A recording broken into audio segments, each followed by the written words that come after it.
Sir आपकी voice नहीं आ रही है।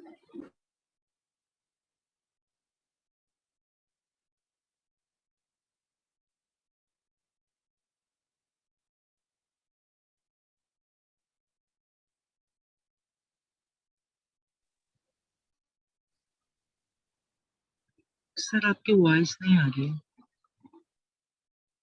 हाँ अभी आ रही होगी, ठीक है। Yes sir. हाँ स्पॉटलाइट कर देते हैं, एक मिनट।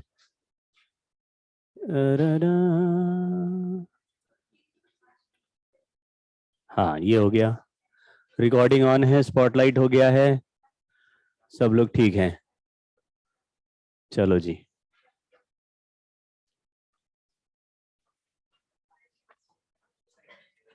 क्यों?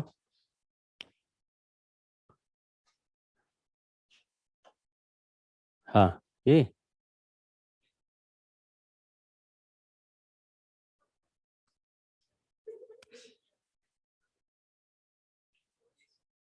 हो गया। इसमें ये तो इजी है। अगर दो वायर्स में, इसमें तो करंट सेम है, इसमें अपोजिट डायरेक्शन में है, तो अपोजिट डायरेक्शन में करंट होता है तो रिपल्सिव फोर्स लगेगा इधर, इसका रिपल्सिव फोर्स। हाँ जी,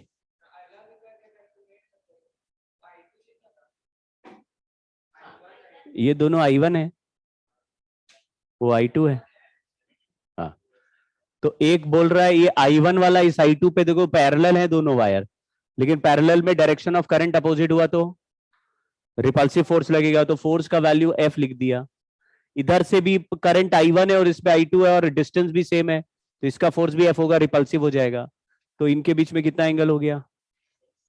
60। तो हमारा आंसर हो गया नेट फोर्स का 2F cos 30। बोलो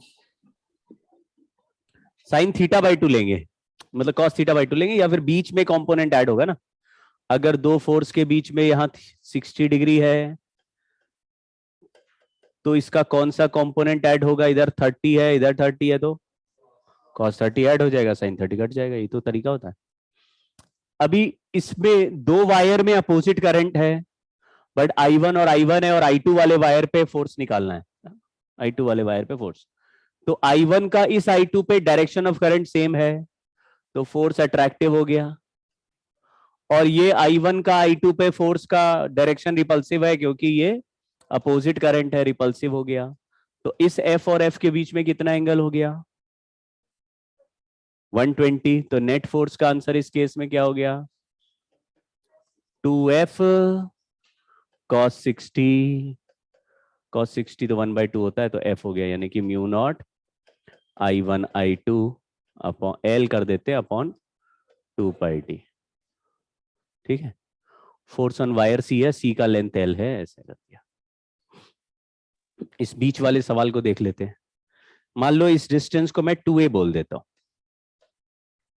मतलब ये डिस्टेंस भी a है, ये डिस्टेंस भी a है।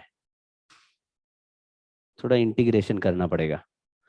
तो इस वायर में, वायर का हाइट हर जगह अलग अलग है, तो अलग अलग हाइट पे इनका मैग्नेटिक फील्ड भी अलग अलग बनेगा। तो यहां से x हाइट पर जाकर dx लेंथ का एक छोटा टुकड़ा कट किया। अब इन दोनों वायर में करंट सेम डायरेक्शन में है, तो इसका मैग्नेटिक फील्ड नीचे, इसका मैग्नेटिक फील्ड ऐसे ऊपर। आपको कुछ याद है? ये हमने किया हुआ है। यहां पे जो मैग्नेटिक फील्ड बनेगा दोनों वायर का, नेट मैग्नेटिक फील्ड, उसका पुराना formula mu naught IH upon pi a square plus H square हो जाता था। H हाइट पे लेते थे, तो अब की कितने हाइट पे ले रहे हैं? X हाइट पे ले रहे हैं। तो हमारा आंसर में मैग्नेटिक फील्ड का वैल्यू H की जगह X आ जाएगा। यहां पे समझो X लिखा हुआ है। और ये वायर जो हमने टुकड़ा कट किया वो dx लेंथ का कट किया और I2 करंट का है। तो फोर्स का फॉर्मूला होता है इंटीग्रेशन I L और B का value mu naught I1 X upon pi a square plus X square. अब इसको इंटीग्रेट कर देंगे तो 0 से L तक, मतलब यहाँ पे एंड 0 है और यहाँ तक लेंथ L है, ये पूरा लेंथ 0 से L तक इंटीग्रेट करेंगे। तो इसका इंटीग्रेशन ना क्या होगा बताओ। देखो इसमें क्या है कि नीचे पावर 2 है और ऊपर पावर 1 है। तो अगर नीचे जो पावर n है ऊपर n-1 हो, मतलब कहीं पर पावर n के फंक्शन चल रहे हैं और dx के साथ क्या मल्टीप्लाई दिख रहा है। एक चाय पिलाओ भाई, चाय। हाँ ये लो, पैसे ले लो, पैसे हैं इसमें, पैसे तो नहीं है, आप ले आओ, मैं दे दूंगा फिर, घबराओ नहीं। है आपके पास?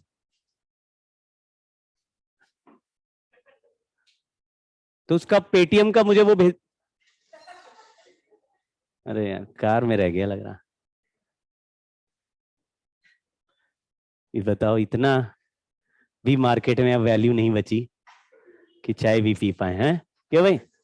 उसने साफ मना कर दिया लग रहा। तो म्यू नॉट I1 I2, यहाँ पे x का पावर 1 है, यहाँ पे फंक्शन किस में है 2 में। जैसे नीचे 3 का फंक्शन होता या कहीं भी 3 का फंक्शन होता, इधर 2 होता, 5 का फंक्शन होता तो यहाँ 4 होता, एक पावर कम है। तो इस नीचे वाले पूरे टर्म को t मान लो। तो हम लोग क्या लिखेंगे, एक्स स्क्वायर प्लस ए स्क्वायर को ले लिया t। अब इसको डिफरेंशिएट करो, तो a तो कांस्टेंट है, तो यह हो जाएगा 2x dx equal to dt। समझ गए क्या? तो हम लोग x dx की जगह क्या लिख सकते हैं, dt बाय 2। तो x इंटू dx की जगह क्या लिखेंगे, dt बाय 2।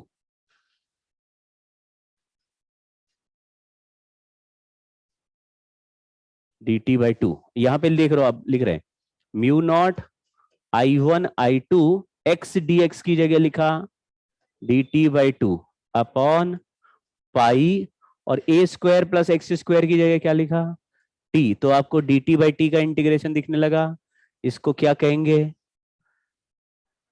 ln t कर देंगे। तो ये हो जाएगा म्यू नॉट I1 I2, ये 2 भी नीचे चला गया अपॉन 2 पाई, और ln t, t की जगह क्या लिख देंगे, और लिमिट क्या से क्या चल रहा है, तो x की जगह l रखेंगे तो क्या आ जाएगा, और 0 रखेंगे तो यहां आ गया A square plus L square upon A square. Limit भी आ गई, सब्स्टिट्यूशन भी वापस वापस लगा दिया, आंसर आ गया। थोड़ा अलग टाइप का आंसर है लेकिन ये है, ठीक है। तो नॉन यूनिफॉर्म मैग्नेटिक फील्ड में अगर कोई वायर रखेंगे तो वायर में एक छोटा टुकड़ा कट करेंगे, फिर उस छोटे टुकड़े पर मैग्नेटिक फील्ड निकाल के इंटीग्रेशन, ये तरीका है। चलिए अब हम लोग बात करेंगे आज मैग्नेटिक डाइपोल की। इसमें थोड़ा गलत लिख दिया है, उसको देखना आप, है ना। मतलब एक जगह मैग्नेट का एग्जाम्पल लिख दिया और एक जगह नाम लिख दिया है। तो दो तरह के दुनिया में मैग्नेट्स हैं, और समझना थोड़ी देर तक, फिर उसको रिलेट कर देंगे। मामला आगे का बहुत सिंपल है। तो आखिरी के 10 मिनट में इस बहुत तेजी से मामला चलेगा, शुरुआत में थोड़ा पढ़ना पड़ेगा। हमारे पास एक मैग्नेट होता है जिसको हम कहते हैं परमानेंट मैग्नेट। परमानेंट मैग्नेट का मतलब है कि उसको हमको कोई करंट वारंट कुछ नहीं देना है, वो एक बार मैग्नेट बन गया तो जब तक उसका मैग्नेटिज्म हम खराब ना करें तब तक वो, खराब करने के तरीके भी है, मैग्नेट को गर्म कर दो तो उसका मैग्नेटिज्म खत्म हो जाता है। आपने कभी ट्राई किया है, एक मैग्नेट को गर्म कर दीजिए वो खराब हो गया। क्या बात है, धन्यवाद।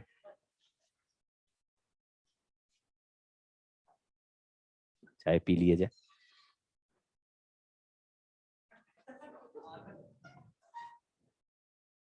बड़ा वो लग रही है, जैसे नॉर्मल चाय विद ग्रीन टी मिला के आई। देखो ऐसा लगा ऊपर से हरी पत्तियां डाल दी हैं इसमें। हाँ हर्बल है, हाँ वैसे ही लगा। हाँ तुम लोगों का मोमोज हो गया, खा लिए मोमोज। कहाँ चले जाते हो, मोमोज खाने जाते हैं? कौन सा मोमोज वाला बना रहा है यहाँ पे ऐसा? कहाँ पे? वो उधर है सत्यम के पास, सत्यम के पास।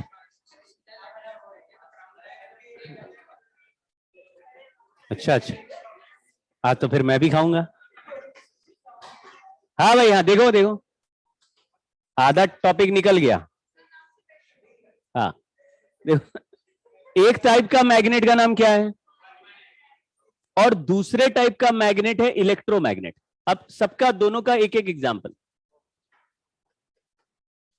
तो ये इलेक्ट्रोमैग्नेट है, यहां परमानेंट मैग्नेट होना चाहिए। परमानेंट मैग्नेट का एग्जांपल बार मैग्नेट है। तो ये हॉर्स शू मैग्नेट भी होते हैं, जिसमें उनको ऐसे टेढ़ा करके हॉर्स शू की तरह दिखेगा, तो नॉर्थ पोल साउथ पोल ऐसे इतना मोड़ते हैं कि एक दूसरे के सामने आ जाते हैं, तो आपको सेमी सर्कल से थोड़ा ज्यादा बेंड दिखेगा। ऐसा normally cartoon movie Tom and Jerry में आपको दिखेगा। और नॉर्मली इतने खतरनाक होते हैं कि बस सारे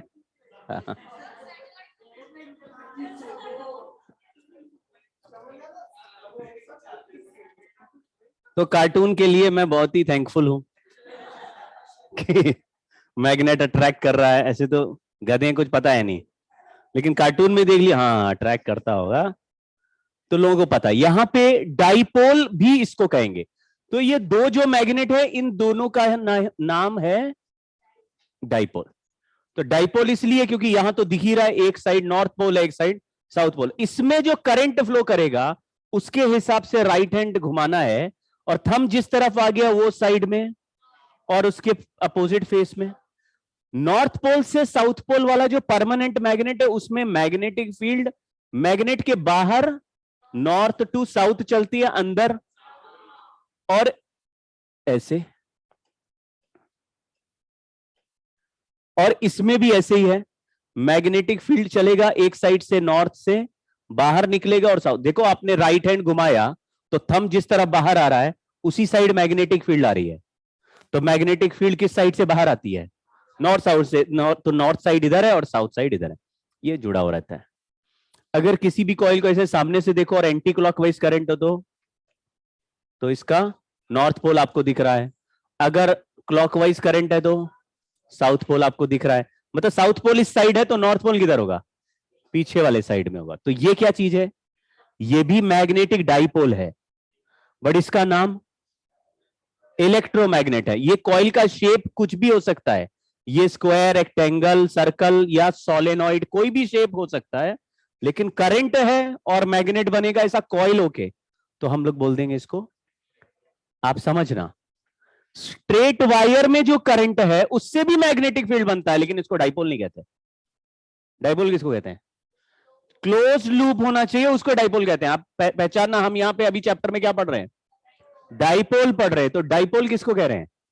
या तो परमानेंट मैग्नेट हो जो मार्केट में मिलता है, जिसमें एक साइड नॉर्थ दूसरे साइड साउथ, उसमें तो लिखा ही हुआ है नॉर्थ पोल साउथ पोल, दो पोल हो गया, डाइपोल हो गया। और या फिर क्या होना चाहिए? परमानेंट मैग्नेट हमारी मर्जी से नहीं चलता, वो एक बार बना हुआ तो बना रहेगा, हम बिगाड़ सकते हैं उसका मैग्नेटिज्म, लेकिन वो बन गया तो बन गया। इलेक्ट्रोमैग्नेट हमारी मर्जी से बनेगा, हम करंट फ्लो करेंगे तो मैग्नेट है, करंट रोक दिया तो नहीं है। समझ गए? घंटी में कौन सा यूज हो रहा है? इलेक्ट्रोमैग्नेटिक यूज हो रहा है। दो मैग्नेट हो गए, लेकिन ये दोनों मैग्नेट का कंबाइंड नाम क्या है? तो अगर आपको बोल दिया एक मैग्नेटिक डाइपोल है और उसके बारे में कोई और इंफॉर्मेशन नहीं दी है, तो आप समझना इन दोनों में से ही कोई एक टाइप का होगा। हो सकता है इसमें करंट बेच के डाइपोल बना रहे हो सकता है ये परमानेंटली डाइपोल हो। तो किसी भी डाइपोल के पास एक प्रॉपर्टी होती है जिसको बोलते हैं उसका डाइपोल मोमेंट। आपको कभी और डाइपोल पढ़ा है आपने? कहां पढ़ लिया? इलेक्ट्रोस्टैटिक्स में कौन सा डाइपोल पढ़ा था? इलेक्ट्रिक डाइपोल पढ़ा था। तो वहां पे भी डाइपोल मोमेंट को बोलते थे इलेक्ट्रिक डाइपोल मोमेंट। क्या फॉर्मूला था?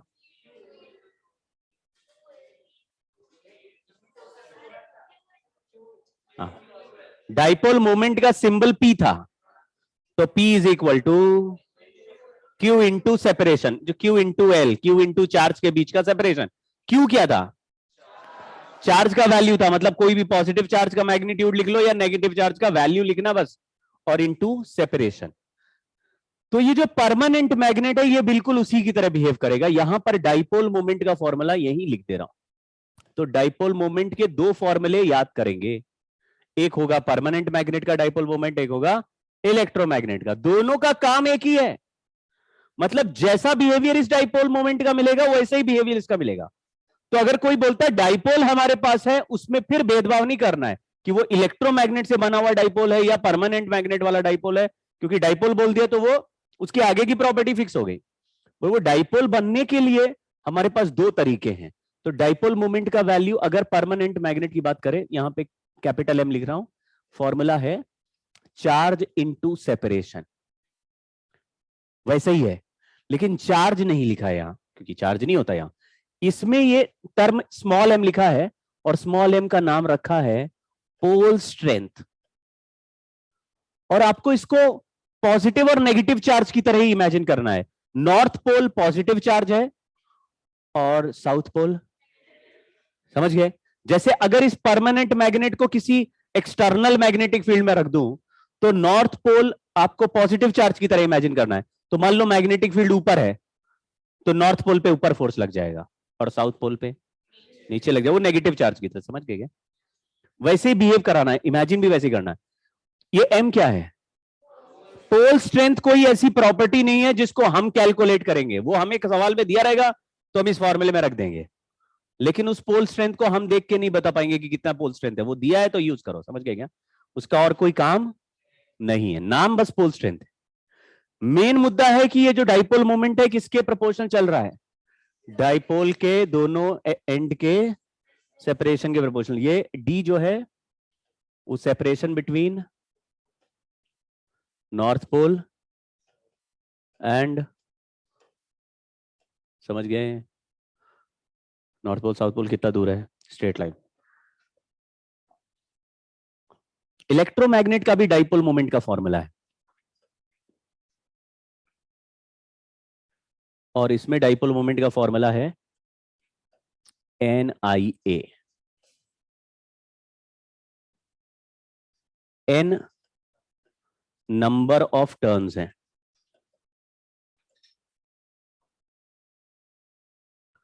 और I करंट हो गया, A एरिया हो गया। तो अगर ये मान लो L साइड का स्क्वायर बना हुआ है, इसमें करंट I है, नंबर ऑफ टर्न्स N है, तो इसका डाइपोल मोमेंट क्या लिखेंगे? NIL square. आप समझे? एरिया किसको लिख रहा है? इसका जो प्लेन है उसका पूरा एरिया लिख रहे हैं, वायर के थिकनेस का एरिया नहीं लिख रहे हैं। ये नहीं कहना ये वायर में कितना एरिया वो लिखना, वो नहीं लिखना। वायर के लूप के अंदर कितना एरिया, पूरा एरिया लिखना है, समझ गए? वायर की थिकनेस नहीं लिखनी है, अंदर लूप कितना एरिया का, कितना एरिया है? L square. इसका बोलो, अगर R रेडियस का सर्कल है और करंट ऐसे चल रहा, बताओ NI। तो नॉर्मली ऐसे लल्लू छाप सवाल ही होते हैं कि इसका डाइपोल मोमेंट बता दो, उसका डाइपोल मोमेंट बता दो, उसका डाइपोल मोमेंट बता दो, ठीक है? नॉर्मली कंपैरिजन वाले सवाल होते हैं। कैसे कंपैरिजन वाले? बोल रहे R रेडियस का सर्कल था एक टर्न का, उसको हमने स्क्वायर में कन्वर्ट कर दिया। R रेडियस का सर्कल था एक टर्न का, उसको हमने स्क्वायर में कन्वर्ट कर दिया, तो रेशियो ऑफ डाइपोल मोमेंट बता दो। सवाल समझे क्या? चलो ट्राई करते हैं। हाँ, एरिया बदल जाएगा, करंट सेम है। चलिए क्वेश्चन लिख लेता हूं। एक सवाल ये हो जाएगा, एक परमानेंट मैग्नेट का भी सवाल करेंगे। तो लिखा अ कॉइल, सर्कुलर कॉइल लिख देते हैं, circular coil of radius r is converted into square. Find ratio of dipole moments. M1 circle के लिए यूज करेंगे, M2 स्क्वायर के लिए यूज करेंगे। बोलो, पहला वाला तो आसान है, क्या लिखेंगे? हमने नंबर ऑफ टर्न्स 1 ही ले लिया, NI पाई R स्क्वायर अपॉन। अब आप देखो, अगर किसी सर्कल के वायर से स्क्वायर बनाओगे तो दोनों का पेरीमीटर बराबर रहेगा, यानी कि वो जो एज है लेंथ बराबर रहेगा, क्योंकि सेम वायर को ही बेंड करके बना रहे। तो इसका लेंथ कितना है और इसका लेंथ कितना है? अच्छा, इसका लेंथ एल है, वाह वाह वाह। अच्छा, एल इंटू 4 बोलने वाले थे, बीच में मैंने काट दी बात। अच्छा वही लिख, ठीक है। तो हमको एल का वैल्यू क्या आ गया? तो यहाँ पे डाइपोल मोमेंट लिखने के लिए एल इन ये आई इंटू एल स्क्वायर, समझ में आया? एल की जगह क्या लिख देंगे? Pi r by 2। यहाँ आ गया I pi are square upon I, और pi square r square by 4।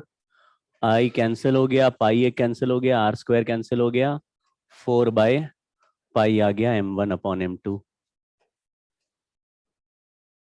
मुश्किल हो गया? ठीक है क्या? इसमें तो शेप एक से एक दूसरा, सर्कल की जगह मतलब रेक्टेंगल बना सकते हैं, कुछ और भी शेप बना सकते हैं, उसके हिसाब से कुछ आंसर अलग अलग आएगा। ठीक है, अब देखो शेप बदलने वाला परमानेंट मैग्नेट का सवाल कैसे बनता है। तो एक परमानेंट मैग्नेट का कर लेते हैं।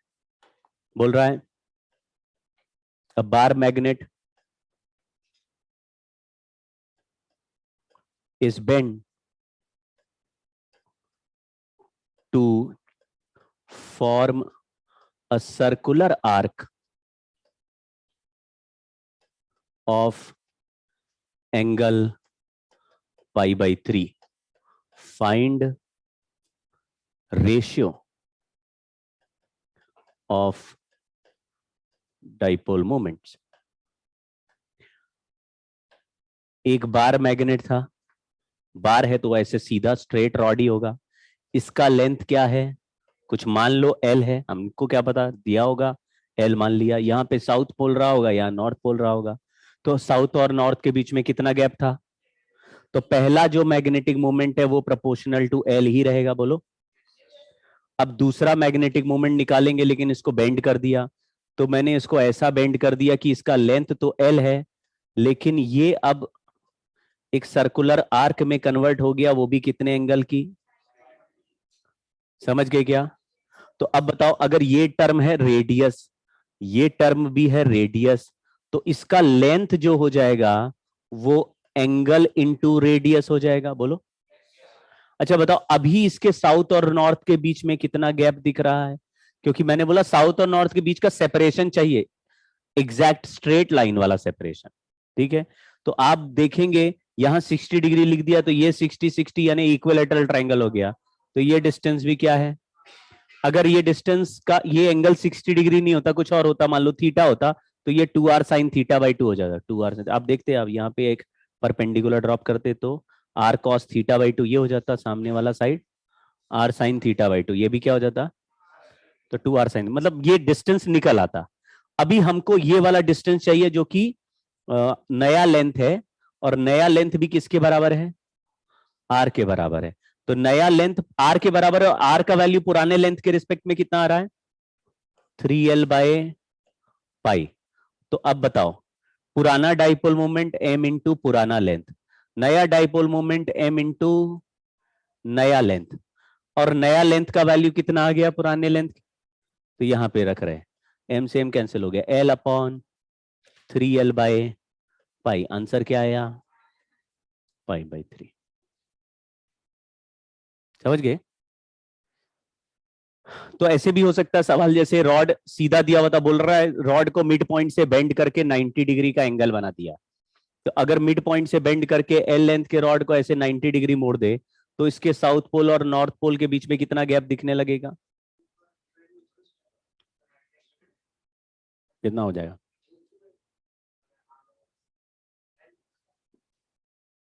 बोलो। ये कितना लेंथ हो गया? ये कितना हुआ? ये कितना हो गया? एल बाई रूट 2 हो गया, तो डाइपोल मोमेंट कितना हो गया? एम बाई रूट 2 हो गया। पहले कितना था? एम था, अभी कितना हो गया? अरे एम प्रोपोर्शनल टू एल था, लेंथ एल बाई रूट 2 कर दोगे तो एम का वैल्यू क्या हो जाएगा? M by root 2। तो पूरा समझ गए क्या? रूट 2 का ही 1 बाई रूट 2 का रेशियो आ जाएगा। थोड़ा दिमाग लगा लो भाई, मतलब √2:1 ऐसे हो जाए, ठीक है। तो डाइपोल का अगर दोनों एंड को बेंड करके पास ला रहे हैं तो डाइपोल मोमेंट बढ़ नहीं रहा, उल्टा कम हो रहा है, क्योंकि साउथ पोल नॉर्थ पोल का गैप कम कर रहे हैं। तो समझ गए, स्ट्रेट लाइन पे ही डाइपोल सबसे ज्यादा चलेगा, उसको बेंड करोगे डिस्टॉर्ट करोगे तो पास ही आने वाला है। मतलब ऐसे स्ट्रेच नहीं कर रहे हैं, केवल ऐसे बेंड करके टेढ़ा मेढ़ा करेंगे तो पास आ जाएगा, यानी डाइपोल मोमेंट कम हो जाएगा। सर हाँ जी, सर वो 90 डिग्री वाला फिर से बताइए ना। हाँ 90 डिग्री वाले में ऐसे करा कि एक डाइपोल है जिसका लेंथ L था, मैंने बोला इसको यहां मिड पॉइंट से 90 डिग्री बेंड करके अगर नया डाइपोल बना दे ऐसे, तो आप कहेंगे ये जो L/2 है ये L/2 है, पहले का डाइपोल मोमेंट पूरा L का था तो m1 प्रोपोर्शनल टू L था। अब ये L/2 कर दिया तो नॉर्थ पोल साउथ पोल के बीच में कितने का गैप आ गया, ये डिस्टेंस आप पाइथागोरस से कैलकुलेट करना तो L/√2 आ जाएगा। तो नया dipole moment is proportional to, समझ गए क्या? Yes sir. हाँ, अब ये मैग्नेटिक डाइपोल मोमेंट का ही स्लाइड है, इसमें मैंने फॉर्मूला पहले ही लिख दिया है तो मैं फिर से लिख देता हूं। m का वैल्यू एक तो हो गया m इंटू डी, एक इसके लिए है परमानेंट मैग्नेट के लिए है, यहां पे एक सर्कल बना दिया, इसमें करंट ऐसे फ्लो करा दिया तो करंट के हिसाब से डाइपोल मोमेंट इस तरफ हो गया। फॉर्मूला है NIA, ए वेक्टर क्वांटिटी है। तो डायरेक्शन ऑफ डाइपोल मोमेंट कैसे निकाल रहे हैं? हाँ, जो हमारा मैग्नेटिक फील्ड का डायरेक्शन जैसे निकालते थे कि सर्कल में किसी लूप में करंट है तो राइट हैंड के फिंगर्स को करंट के डायरेक्शन में घुमा दो तो थंब मैग्नेटिक फील्ड बताता था, याद है? बस वही थंब आपको डाइपोल मोमेंट का भी डायरेक्शन बताएगा। इसमें दो चार अभी क्रिटिकल सवाल और कर लेते हैं। Direction of dipole moment is कौन सा, वही राइट हैंड रूल है। तो आपको कोई कंफ्यूजन नहीं रखना है, जो मैग्नेटिक फील्ड का डायरेक्शन आता था वही डाइपोल मोमेंट का डायरेक्शन है, उसी साइड में ही जिस तरफ थंब आ रहा उसी साइड नॉर्थ पोल भी आ जाएगा। समझ गए क्या? जैसे अभी इसमें मैग्नेटिक फील्ड किधर आ रहा है, अगर ऐसे हाथ घुमाए तो मैग्नेटिक फील्ड लेफ्ट में चलेगा तो डाइपोल मोमेंट का वेक्टर भी लेफ्ट में होगा, और अगर नॉर्थ पोल साउथ पोल बनाना है तो लेफ्ट में नॉर्थ, इधर दूसरे साइड साउथ, है ना? ठीक है, यहां पे ऐसे इसमें एरिया वेक्टर प्लेन के परपेंडिकुलर है और डाइपोल मोमेंट भी प्लेन के परपेंडिकुलर है। फॉर्मूला है NIA, डायरेक्शन ऑफ करंट के हिसाब से हाथ घुमाएंगे तो थंब अपने आप प्लेन के परपेंडिकुलर आ जाएगा, उसमें ज्यादा मेहनत नहीं है। एक दो तीन एग्जाम्पल कर रहे हैं, ठीक है? थोड़ा तेजी चलेंगे क्योंकि ये डाइपोल मोमेंट के सवाल बहुत ज्यादा नहीं पूछते। अभी जो पहले वाले दो किए वही, मतलब मुझे ऐसा लगता है पेपर इतना झंडू बंदा है कि उसी टाइप के सवाल ही आ जाएंगे, लेकिन अगर थोड़े और डिफिकल्ट आ गए तो हम नेक्स्ट लेवल ये है सवाल का, इससे ऊपर कोई लेवल नहीं। इसमें आपको एक पूरा लूप है ऐसे था, लेकिन ये लूप को ना 90 डिग्री पर बेंड कर दिया, मतलब पूरा रेक्टेंगल होता था उसको ऐसे 90 डिग्री पे बेंड करके दो प्लेन बना दिए, दिख रहे क्या ऐसे? तो आपको बस दोनों प्लेन का एरिया अलग अलग इमेजिन कर रहा है और डाइपोल मोमेंट आपको कैलकुलेट हो जाएगा। जैसे अगर मैं ये यहां पे एक वायर एक्स्ट्रा लगा दूं तो आपको एक पूरा रेक्टेंगल इस प्लेन में भी बनता दिख रहा है और एक इस प्लेन में बनता दिख रहा है, समझ गए? वैसे यहां पे कोई वायर है नहीं, लेकिन हमने अलग से इमेजिन कर लिया, तो कितने लूप हो गए? दो अलग अलग, दोनों का डाइपोल मोमेंट निकाल के उनको वेक्टर सम कर दो। तो अगर ये जैसे ये नीचे वाला प्लेन है, ये प्लेन मतलब ये वाला लूप जो है किस प्लेन में है? तो इसमें हाथ घुमा के बताओ डायरेक्शन ऑफ डाइपोल मोमेंट किधर आएगा? ऐसे इधर ऐसे घूम रहा है ना, घुमाओ ऐसे, करंट घूम रहा है तो इसमें ऐसे हाथ घुमाओ, तो मुझे तो थंब इसके परपेंडिकुलर नीचे की तरफ जाते हुए दिख रहा है, नहीं दिख रहा? इधर आ गया, ये कौन सा डायरेक्शन हो गया? आपको थोड़ा इमेजिन भी करना है, ये कौन सा प्लेन है तो इसका परपेंडिकुलर कौन सा एक्सिस हुआ? या तो प्लस वाई होगा या माइनस वाई होगा। अब इसके हिसाब से प्लस वाई में जा नहीं रहा तो उसका उल्टा ही बोलो ना, माइनस वाई हो गया। करंट के हिसाब से हाथ घुमाना है, इसमें करंट के हिसाब से हाथ घुमाओ। हाँ, तो इनटू द प्लेन जा रहा है ऐसे अंदर, तो के कैप के अपोजिट हो गया। तो इसका एरिया कितना नीचे वाले का? ऊपर भी एरिया 12 ही है, तो हमारा आंसर आ गया Ni12 माइनस जे कैप माइनस के कैप। समझ गए क्या? ये दो अलग अलग लिखे। इस वाले प्लेन का हो गया माइनस जे कैप और इसका हो गया -12 के कैप। Ni मल्टीप्लाई कर दिया तो 12 माइनस जे कैप, 12 माइनस के कैप। एरिया का वैल्यू 12, डायरेक्शन माइनस जे कैप। एरिया का वैल्यू 12, डायरेक्शन माइनस के कैप। ये दोनों लिख दिया। ये हो गया टोटल डाइपोल मोमेंट। आओ भाई, कहाँ रह गए थे? अच्छा, देखिए इसमें देखो, ये आपको येलो वाला जो लूप दिख रहा है, ये लूप में एक एक्स एक्सिस के पॉइंट को वाई से, वाई एक्सिस के पॉइंट को जेड से ज्वाइन करके हमने एक हवा में ऐसा टेढ़ा सर्कल बना दिया। मतलब अगर मैं रूम में देखूं तो एक्स वाई जेड 3 लाइन बना दूं तो ऐसे टेढ़ा प्लेन आ रहा है। एक्स से वाई ऐसे जेड करके ऐसे 3 ज्वाइन करोगे तो ये ऐसे टेढ़ा प्लेन आ जाएगा, ठीक है। लेकिन इसको 3 अलग अलग प्लेन में बनाना है, तो आप इसको ओरिजिन से और इसको भी ओरिजिन से ज्वाइन कर दो, आपको ऐसा एक प्लेन बनते हुए दिख रहा है। ये देखो कौन सा प्लेन है, ये एक्स वाई प्लेन। इसमें जो करंट फ्लो कर रहा है उसी करंट के हिसाब से इस छोटे ट्राइंगल का डायरेक्शन ऑफ करंट के हिसाब से what is, X Y plane है, राइट हैंड घुमाया, थंब अंदर की तरफ जा रहा है, इसका मतलब है के अपोजिट हो गया। तो ये वाला एरिया हमको आता है।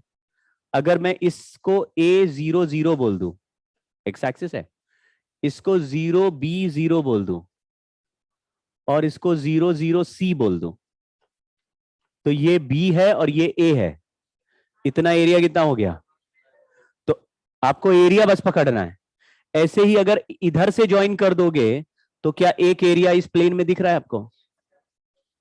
ऐसे नीचे भी एक एरिया बनते हुए दिख रहा है भाई। तो 3 अलग अलग ट्राइंगल आपको बना दिए आपने।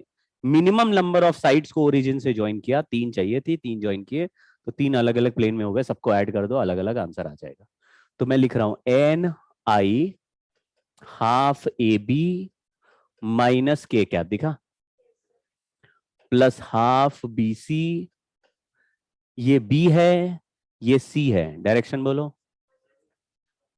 Minus I cap, plus half CA।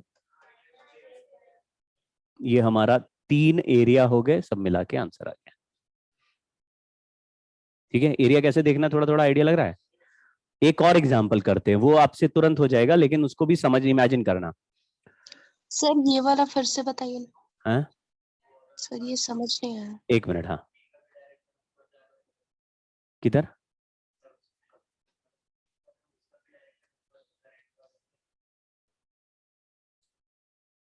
हाँ, आपका कंसर्न अभी मैं डील करता हूं। देखो पहले तो ये बताओ कि हमने जो ये जो सफेद वाली लाइन ड्रॉ की है, व्हाइट वाली, जो कि एक्स एक्सिस पे, वाई एक्सिस पे और जेड एक्सिस पे मैंने ड्रॉ की है, वो पहले से थी क्या? पहले से जो ट्राइंगल बना था उसमें येलो वाली लाइन का ही ट्राइंगल था। तो ये जो एक्स्ट्रा लाइन है ये हमने बनाई है, समझ गए? ये एक्स्ट्रा वायर हमने लगाए है। इस एक्स्ट्रा वायर में पहले से कोई करंट था क्या? वायर ही नहीं तो करंट कहां से होगा?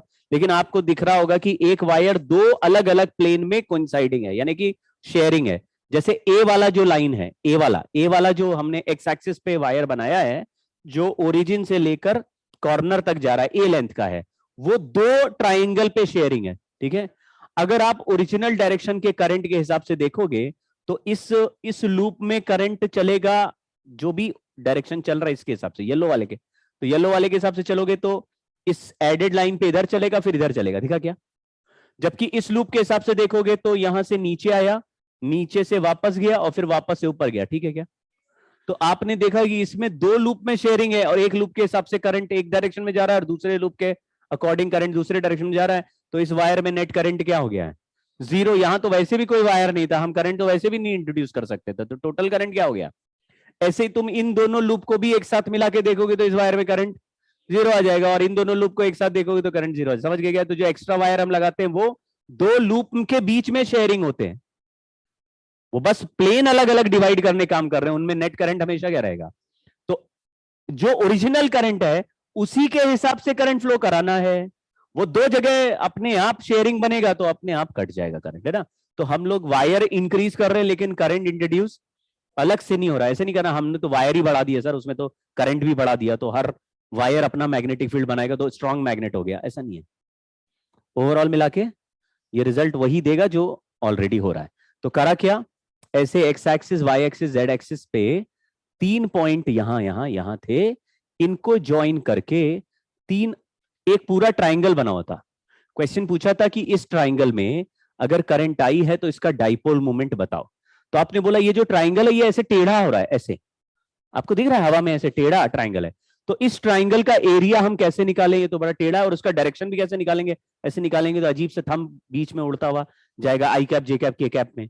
तो मैंने क्या सोचा कि आप इसको बस अलग अलग प्लेन में इमेजिन कर लो। तो ये एक इस पूरे ट्राइंगल का कंपोनेंट है जो किस प्लेन में चला गया। तो पूरा वेक्टर हमें नहीं दिख रहा लेकिन उसका एक प्लेन एक कंपोनेंट हमें दिख रहा है जो एक्स वाई प्लेन में है। एक्स वाई प्लेन में इसलिए उसका डायरेक्शन या तो के कैप होगा या माइनस के कैप। करंट के हिसाब से करंट ऐसे नीचे की तरफ आ रहा है तो हमने उसको ये करंट ये वाला डायरेक्शन में करंट है तो हमने बोला इसके हिसाब से अगर ये एक ट्राइंगल देखे तो इसमें राइट हैंड घुमाया, थंब अंदर की तरफ जा रहा है, इसका मतलब है ये जेड एक्सिस के अपोजिट हो गया यानी माइनस, तो इधर माइनस के कैप आ गया, ये वाला वेक्टर सॉल्व हो गया। अब मैंने इधर और इधर भी ऐसे ज्वाइन करके एक ट्राइंगल बना दिया, लेकिन ये ट्राइंगल किस प्लेन में है। तो ओरिजिनल ट्राइंगल ऐसे टेढ़ा आ रहा था लेकिन उसके 3 कंपोनेंट बना दिए और एक तीसरा ट्राइंगल और बना देंगे। दिखा गया। और जो करंट ओरिजिनल चल रहा वायर में उसी करंट को कंटिन्यू करते हुए बना देंगे। ठीक है, तो इस वाले प्लेन में y और z लिखा है, y और z, तो y से z, z से y की तरफ जा रहे थे हम तो इधर जाएगा माइनस आई कैप में। लेकिन y का वैल्यू कितना दिया हुआ है b, z का वैल्यू कितना दिया है c, तो b into C by two, ये तो राइट एंगल ट्राइंगल है ही ना, तो b into C by two, ये एरिया हो गया। डायरेक्शन इसका किधर है, तो b into C by two minus I cap. ऐसे ये रेड वाले का कितना एरिया है, ये साइड b है ये साइड a है, तो a into B by two है लेकिन डायरेक्शन माइनस के कैप आया, इसका डायरेक्शन नीचे की तरफ आ रहा है, लेकिन ये c है और ये साइड a है, a into C by two, perpendicular तो है। तो वेक्टर 3D था लेकिन हमने उसको क्या कर दिया, अलग अलग प्लेन में ले लिया। एक प्लेन में जो वेक्टर होगा वो या तो आई कैप हो जाएगा, जे कैप हो जाएगा, के कैप हो जाएगा। तो आपको एक्स वाई जेड वाले प्लेन में वेक्टर को अलग अलग लाना है किसी तरह से। देखो अगर ये क्यूब नहीं होता तो ये प्लेन बड़ा टेढ़ा है, मतलब प्लेन कह रहे हो, ये जो लूप है बड़ा टेढ़ा है। आपको ये लूप दिख रहा है रेड कलर वाला, रेड कलर के लूप में ऐसे ऐसे और फिर टेढ़ा अंदर घुस गया, फिर इधर से आके, समझ गए ना, बड़ा टेढ़ा लूप है ये। लेकिन क्यूब से इसको एक पर्सपेक्टिव मिल रहा है। अब मैं आपको बोलता हूं कि आप इसमें कुछ minimum number of lines draw करके कुछ ऐसी लाइंस इमेजिन करो इसी क्यूब की लाइंस, जिससे कि ये ट्राइंगल और स्क्वायर में कन्वर्ट हो जाए अलग अलग प्लेन में। तो आप कहेंगे एक आसान तरीका तो ये है कि ये वाला साइड, ये वाला साइड और ये वाला साइड अलग से ड्रॉ कर दें, तो आपको 2 ट्राइंगल दिख रहे क्या, और वो 2 ट्राइंगल प्लेन में दिख रहे हैं कि नहीं, प्लेन में मतलब एक पर्टिकुलर प्लेन में है, वो कोई हवा में टेढ़ा प्लेन नहीं है ना। और एक तो स्क्वायर बनते भी दिख रहा है। पिक्चर में सब हो गए, सारे वायर इंक्लूड हो गए। तो minimum number of lines draw करके हमको पूरे 3D फिगर को अलग अलग 2D में लेके आना है। वो ले आए जैसे ही वैसे ही कहानी खत्म, अब सबका एरिया अलग अलग निकालेंगे। ठीक है, तो आपको एक ये वाला एरिया दिख रहा है स्क्वायर है, इसका साइड ए दिया है तो ये एरिया कितना हो गया। इसमें करंट मतलब ये कौन सा प्लेन है, ये एक्स वाई प्लेन में करंट घुमाया तो थंब अंदर की तरफ जा रहा है, तो लिख दिया ए स्क्वायर माइनस के कैप, पहला एरिया हो गया। ऊपर का ट्राइंगल दिख रहा है किस प्लेन में है, एक्सजेड प्लेन में है, उसमें थंब घुमाओ, नीचे की तरफ जा रहा है, तो ये हो गया a²/2 माइनस जे कैप, तीसरा भी a²/2। ये ट्राइंगल देखो, जो तुमने साइड जोड़ी है उसके साथ ओरिजिनल वाले वायर्स बनाएंगे लूप। ये नहीं कहना सर पीछे भी तो है लूप, ना ना, वो हमें चाहिए ही नहीं। समझ गए क्या? हमको मैंने जो साइड जोड़ी उन्हीं मिनिमम साइड्स के साथ ये ट्राइंगल या स्क्वायर या कोई भी प्लेनर बॉडी में कन्वर्ट हो जाए। तो उधर भी तो है कुछ, अरे भाई उसके वायर हमने जोड़े क्या, ये वाले येलो वाले हमने नहीं जोड़े, हमने कौन से वाले जोड़े, ये ग्रीन वाले जोड़े हमने, तो उधर भी तो जोड़ सकते हैं। अरे एक्स्ट्रा नहीं जोड़ने हैं, मिनिमम चाहिए जिससे कि प्लेन में फोटो आ जाए, बस मिनिमम। 3 से हो रहा है तो 4 5 6 एक्स्ट्रा नहीं लगाने, ठीक है ना। ये आ गया माइनस आई कैप, फिर क्या करेंगे, एन आई मल्टीप्लाई कर देंगे, डाइपोल मोमेंट आ जाएगा, ठीक है। मतलब ये बहुत ही ऊंचे सवाल हो गए, इतना लेवल पहुंचता नहीं है, लेकिन अगर ऐसा आ भी गया तो भी आप थोड़ा देखो, 4 ऑप्शन भी तो दिए रहते हैं। ऐसा नहीं कि सर हमको कैसे, हम नहीं सोच पाए, तो अरे नहीं सोच, 4 ऑप्शन देंगे, उससे लगा के देखना कि कोई प्लेन उससे मैच कर रहा है कि आई कैप के कैप आई कैप के कैप, कुछ तो मिलेगा, ठीक है ना। जैसे a² लिखा हुआ है तो आपको समझ में आ जाएगा यार कोई तो स्क्वायर बन रहा होगा, उसका डायरेक्शन में करंट घुमा के देख लो, के कैप से माइनस के कैप से मैच कर रहा, हाँ ठीक है। तो 3 ऑप्शन गलत भी तो दिए होते हैं, ऐसे आप हिट मतलब वो थोड़ा एलिमिनेशन भी कर सकते हैं। डाइपोल मोमेंट हो गया, एक सवाल और कर लेते हैं, चलो कर ही लेते हैं। एक बार हमने मैग्नेटिक फील्ड इस फोटो का निकाला हुआ है, जो आप फोटो बना रहे हैं उसका मैग्नेटिक फील्ड निकाला, उसका डाइपोल मोमेंट निकाल रहे हैं। एक ऐसा कॉइल एक बार हमने बनाया था जिसमें ऐसे जलेबी बनती जाती है, ये क्लोजली पैक्ड होता है और बढ़ते बढ़ते इसका इनर रेडियस ए से बी रेडियस तक पहुंच जाते हैं और टोटल टर्न्स एन है, लेकिन कितने थिकनेस पे टर्न्स एन टर्न्स हैं? B-C। हाँ, वहां पर भी यही यूज किया था लॉजिक कि B-A पे एन टर्न्स है।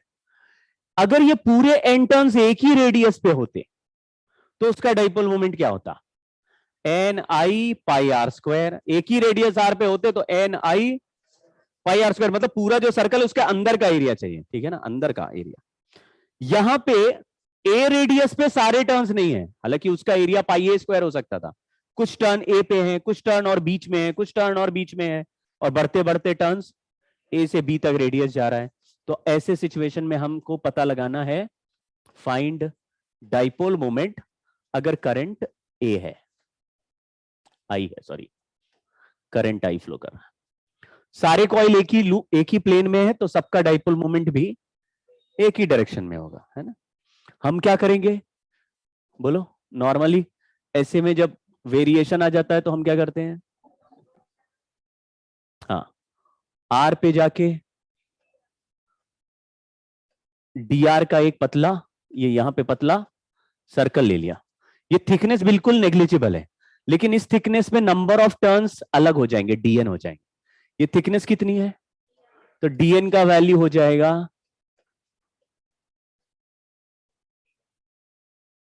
यूनिटरी मेथड लगा दिया, B-A के टर्न्स थे n, डी आर थिकनेस के टर्न्स हो गए, total by total into D R, ये नंबर ऑफ टर्न्स हो गए।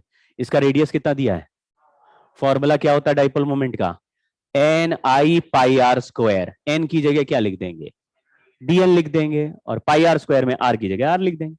तो हमारा इस चीज का डाइपोल मोमेंट आया dm is equal to dn i और πr², बस इंटीग्रेट कर देंगे, dn i πr², इंटीग्रेशन कर देंगे,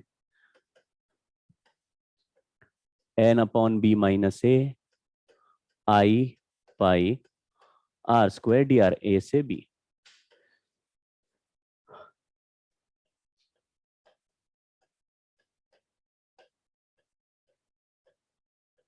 अगर ये कैंसिल करना चाहो तो फॉर्मूला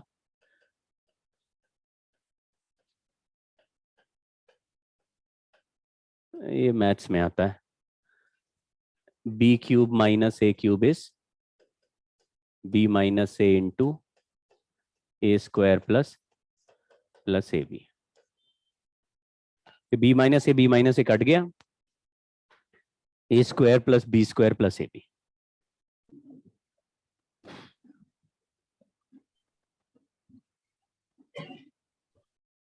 हाँ जी बोलो। सर आप इसको ऐसे भी कर सकते हैं ना क्या कि सर इसको ऐसे भी कर सकते हैं ना कि जो एरिया इंक्लोज्ड बाय कॉइल है पाई बी स्क्वायर माइनस ए स्क्वायर, बस एन आई ए में उसे पुट कर देंगे तो 3 कहां से लाओगे? हाँ यस सर। वैसे नहीं चल रहा ना, क्योंकि लगातार रेडियस के साथ नंबर ऑफ टर्न्स आ रहे हैं।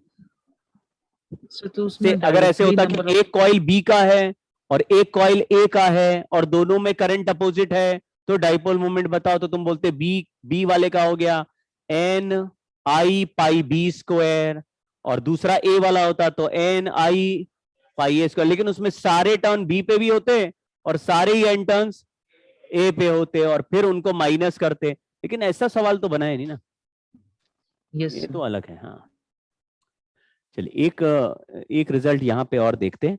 ये कहानी भी बड़ी फेमस है और इसके जो आंसर है उसमें एक मजेदार ट्रिक भी है, तो इसलिए ये फेमस भी है, मतलब सवाल पूछ सकते हैं इसका। क्वेश्चन ये है कि magnetic dipole of a non conducting charged ring है ये। देखो भाई,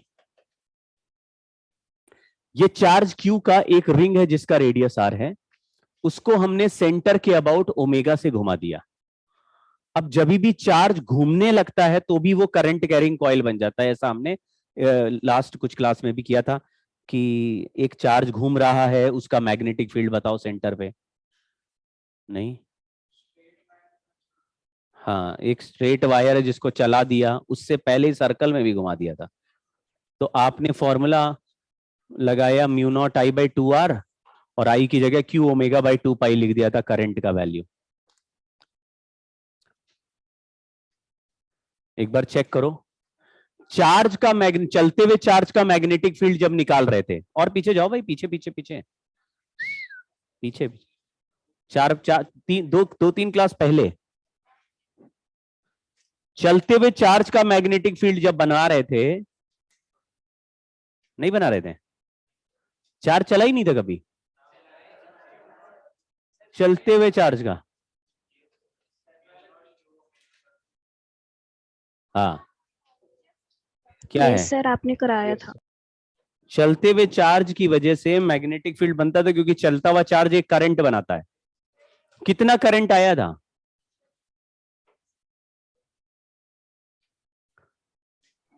क्यू ओमेगा बाय 2 पाई। हाँ देखो वो उधर कर रहे हैं, यहाँ पे सब बैठे हुए हैं जोकर हैं।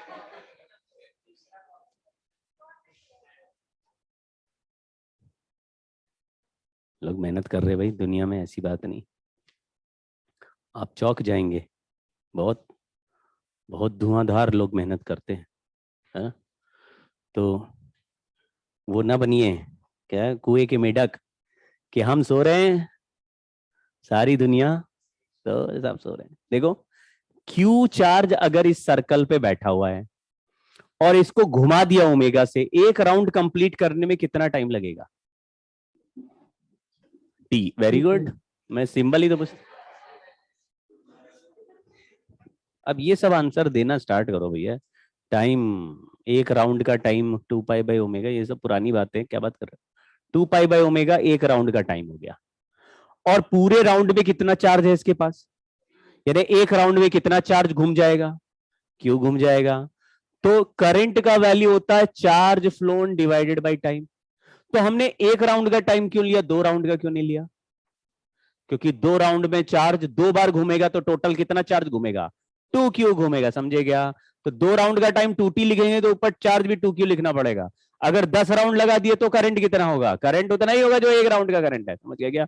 तो एक राउंड का टाइम ले रहे हैं तो एक राउंड का ही चार्ज ले रहे हैं, इस पूरे राउंड में कितना चार्ज रखा है, क्यू ही रखा है, समझ गए क्या। तो यहां लिखा q बाई टी, क्यू की जगह लिखा q, टी की जगह लिखा 2 पाई बाई ओमेगा। यही आंसर अभी बताया, q ओमेगा बाई 2 पाई किसका आंसर आया था। तो यानी कि घूमता हुआ सर्कल में इफेक्टिव करंट कितना है? ठीक है, इस पे ध्यान दो, थोड़ा ध्यान दो। Q omega by 2 pi is effective current in this circle. ठीक है, इसमें कोई नंबर ऑफ टर्न्स नहीं है, लेकिन घूमता हुआ सर्कल इफेक्टिव करंट वाला सर्कल है, और जिस सर्कल में भी करंट होगा वो एक डाइपोल है, और डाइपोल का डाइपोल मोमेंट निकालने का फॉर्मूला क्या है? NIA। अब N की जगह क्या लिखेंगे? 1, एक ही लूप है, और I की जगह क्या लिखेंगे? और एरिया की जगह क्या लिखेंगे? आंसर क्या आ गया? ये डाइपोल मोमेंट का वैल्यू हो गया। डायरेक्शन निकालना होगा तो वो राइट हैंड रूल से बताइए, अगर ये क्लॉकवाइज घूम रहा है तो किधर डायरेक्शन है? इनटू द प्लेन अलग से लिख देंगे, तो इनटू द प्लेन हो गया। समझ गए? ठीक है, अब इसमें क्या ट्रिक है, क्या खास बात है उसको देखो। हमने ऐसे घूमते हुए सर्कल पहले भी देखे हैं रोटेशनल डायनेमिक्स में। ओमेगा से घूम रहा, मान लो इसका मास m है, तो ये मास सवाल में दिया नहीं होगा, हमने अज्यूम कर लिया मास स्मॉल m है इसका। ठीक है, और फिर मैंने एक नया प्रॉपर्टी कैलकुलेट किया जिसको कहते थे हम एंगुलर मोमेंटम। और एंगुलर मोमेंटम का आंसर अगर फिक्स्ड एक्सिस के अबाउट घूम रहा है तो आई अबाउट फिक्स्ड एक्सिस करो इनटू, यानी फॉर्मूला चलेगा I omega. Angular momentum formula I omega. वैसे होता है M V C M R perpendicular plus I C M omega, दो टर्म ऐड होते हैं। रोलिंग फोलिंग कर रहे हैं या ऐसे चल रहा है जनरल तो दो टर्म ऐड होते हैं, लेकिन अगर फिक्स्ड एक्सिस पे घूम रहा है तो I fixed into omega, angular momentum I fixed axis. ये किस एक्सिस के अबाउट घूम रहा है? कहां से पास कर रही है? रेडियस से, सेंटर से।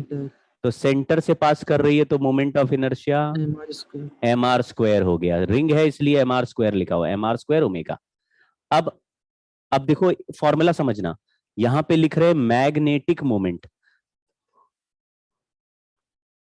जिसका वैल्यू ऑलरेडी हमने कितना निकाल दिया है, और उसको मैं एंगुलर मोमेंटम से डिवाइड कर रहा हूं।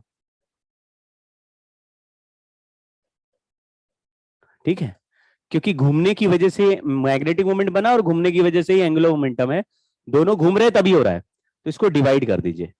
तो Q R square omega by 2 divided by M R square omega हो गया, आर स्क्वायर ओमेगा कट गया, आंसर आया क्यू बाई 2m। किसका रेशियो आया? अब देखो क्या मजेदार बात क्या है, मजेदार बात यह है, for any rigid body of similar charge and mass distribution, magnetic moment upon angular momentum का रेशियो, ये क्या चीज थी? ये क्या चीज थी? नॉन कंडक्टिंग, आगे क्या? रिंग थी। ये रिंग के लिए ये आया, लेकिन मैंने क्या लिखा? इसका मतलब ये रिंग की जगह कोई और भी ऑब्जेक्ट होता तो भी ये रेशियो हमेशा Q बाई 2m रहेगा। ठीक है, अब इससे क्या फायदा होगा वो देखते हैं। किसी भी रिजिड बॉडी, लेकिन सिमिलर शेप होना चाहिए। सिमिलर का मतलब है अगर चार्ज रिंग है तो मास भी किसका लेना होगा, मोमेंट ऑफ इनर्शिया भी किसका आएगा? रिंग का। चार्ज का रिंग है तो मास भी रिंग का। आप समझना, ऐसे सर कैसे हो सकता है कि चार्ज रिंग का मास कुछ और हो? देखो ध्यान से, मान लो सवाल में दिया है ये सर्कुलर डिस्क है, लेकिन उसके एज पे चार्ज चिपका रखा है। समझ गए? तो चार्ज अगर एज पे चिपका देंगे तो वो क्या बन जाएगा? वो रिंग बन जाएगा, चार्ज का रिंग हो जाएगा। तो फिर मोमेंट ऑफ इनर्शिया या एंगुलर मोमेंटम भी किसका निकालना होगा? रिंग का। वैसे फोटो में क्या दिया है? डिस्क के एज पे चार्ज चिपका दिया, तो तुमको लग रहा है तो सवाल में लिखा डिस्क, वो डिस्क नहीं है। चार्ज कहां चिपकाया है? किनारे किनारे चिपकाया है, तो वो चार्ज का क्या बना? रिंग बना। तो तुम्हें मास भी किसका, मोमेंट ऑफ इनर्शिया भी किसका लेना पड़ेगा? रिंग का। तो रेशियो हमेशा क्या आएगा? समझे क्या भाई? जैसे पॉइंट ऑब्जेक्ट ले लिया, पॉइंट मास ले लिया, पॉइंट चार्ज ले लिया, तो पॉइंट मास लेना था। ठीक है, मैं अभी इससे फायदा क्या है देखो, क्योंकि एंगुलर मोमेंटम किस फॉर्मूले से बन रहा है?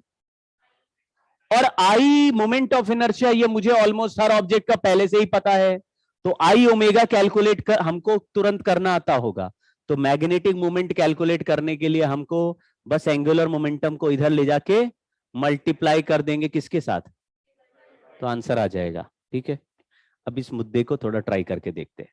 क्वेश्चन लिखा है magnetic dipole moment of uniform disc है ऐसा मानना। ध्यान से देखना, यहां पे सेंटर के अबाउट ये डिस्क ओमेगा से घूम रही है और इस रिंग के पूरे सरफेस पर चार्ज फैला हुआ है यूनिफॉर्मली और चार्ज का वैल्यू Q है, रेडियस इसका R मान लेते हैं।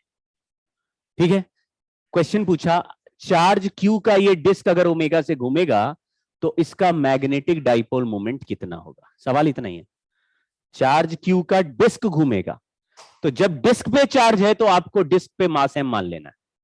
तो अब आपको क्या इमेजिन करना है, इस डिस्क का मास कितना है, m है। अगर m मास का डिस्क होता तो इसका एंगुलर मोमेंटम कितना होता, आई ओमेगा होता। हाँ बोलो, mr square by 2 into omega, ये एंगुलर मोमेंटम है। फिर आपने बोला magnetic moment equal to Q by 2m into angular momentum, किसी भी ऑब्जेक्ट के लिए कर सकते हैं, Q by 2m upon into, बोलो आंसर क्या आया, क्या सॉल्व हो गया। तो बोले ये किसी और तरीके सॉल्व नहीं कर सकते, देखो कैसे कर सकते, दूसरा तरीका ये, लेकिन यही सबसे अच्छा तरीका। इसमें वैसे मैग्नेटिक मोमेंट निकालने का फॉर्मूला क्या है, NIA। इसमें चार्ज कहां पे रखा हुआ है, पूरे सरफेस पे है, तो क्या सब एक ही रेडियस के सर्कल पे बैठा हुआ है, नहीं, यहां पे 0 रेडियस पे बैठा है, 1, समझ गए ना, R/2 पे भी, R/3 पे भी, R/4 पे भी है, बहुत सारे अलग अलग रेडियस पे बैठा हुआ है। तो एक पर्टिकुलर रेडियस पर सर्कल बना के उसका मैग्नेटिक मोमेंट निकालते, फिर पूरे के लिए 0 से R इंटीग्रेट करते। तरीका नंबर 1, छोटा सर्कल बनाओ, उसका निकालो, फिर इंटीग्रेट करो। उससे बेटर तरीका क्या आ गया, आई ओमेगा, आई तो हमें पता ही रहता मोमेंट ऑफ इनर्शिया, बोला आई ओमेगा में लगाएंगे तो आई ओमेगा आ जाएगा, उसको Q/2m से मल्टीप्लाई। और आसान करना चाहते हो तो मास हटा के Q/2 फिट कर दो, एंगुलर मोमेंटम वाले फॉर्मूले में m हटाया, उसकी जगह क्या फिट कर दिया, Q/2, क्योंकि Q/2m हो रहा है, m कटेगा, Q/2 आ जाएगा, तो Q/2 फिट कर दो, अपने आप आंसर आ जाएगा। ठीक है क्या, तो मान लीजिए सवाल में ऐसा दिया होता कि एक स्फीयर के सरफेस पे चार्ज Q है, तो उसको डायमीटर के अबाउट ओमेगा से घुमा रहे हैं, स्फीयर है, इसको घुमा रहे हैं डायमीटर के अबाउट ओमेगा से, रेडियस इसका R है और चार्ज इस पे सरफेस पे Q है, Q चार्ज, बताओ।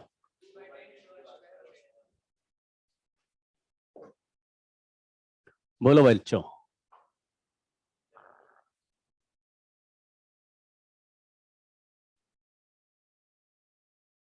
हम्म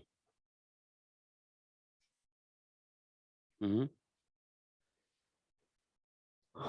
हाँ,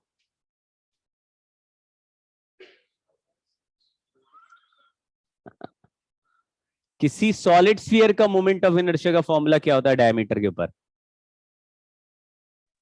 सॉलिड स्फीयर, 2/5 mr²। हाँ जी, 2/5 mr²। 2/5 mr² होता है सॉलिड स्फीयर का। लेकिन यहां पे चार्ज किस पे है, तो ऐसा कौन सा स्फीयर होता है जिसपे सरफेस पे ही ऑब्जेक्ट हो, मतलब सरफेस सरफेस, तो स्फीयर खुद कैसा दिया उससे फर्क नहीं पड़ता, चार्ज कहां है वहीं पे बात लेना, समझ गए क्या। तो स्फीयर सॉलिड है या हॉलो फर्क नहीं पड़ता, अगर चार्ज केवल सरफेस पे है तो मास भी सरफेस पे ही लेना पड़ेगा, समझे क्या। तो मास केवल सरफेस पे हो तो what is moment of inertia का फॉर्मूला, 2/3 mr²। तो 2m की जगह Q/2 लगा दो, मोमेंट ऑफ इनर्शिया तो 2/3 mr² लिखो जरा, 2/3 mr² ओमेगा, एंगुलर मोमेंटम हो गया 2/3 mr², m हटा के Q/2 लगाओ, 2/3 mr² में m हटा के Q/2 रखो, कितना आंसर आया भाई। तो अगर ये स्फीयर है और सरफेस पे चार्ज है, सरफेस पे charge, charge on surface. So surface पे चार्ज है तो ये स्फीयर किसकी तरह काम करेगा? हाँ, स्फेरिकल शेल की तरह। और शेल का moment of inertia 2/3 omega square हो जाएगा, ओमेगा से मल्टीप्लाई करे, समझ गए ना? ये एंगुलर मोमेंटम है। अब मास हटा के Q/2 लगा दो तो मैग्नेटिक मोमेंट का फॉर्मूला Q/3r²। समझ गए? एक खिसक नहीं रहा। अच्छा, यहां आ गए। इसका आंसर बता पाओगे? इसका 2/5 होता है तो एंगुलर मोमेंटम है m की जगह Q/2 लगा दो।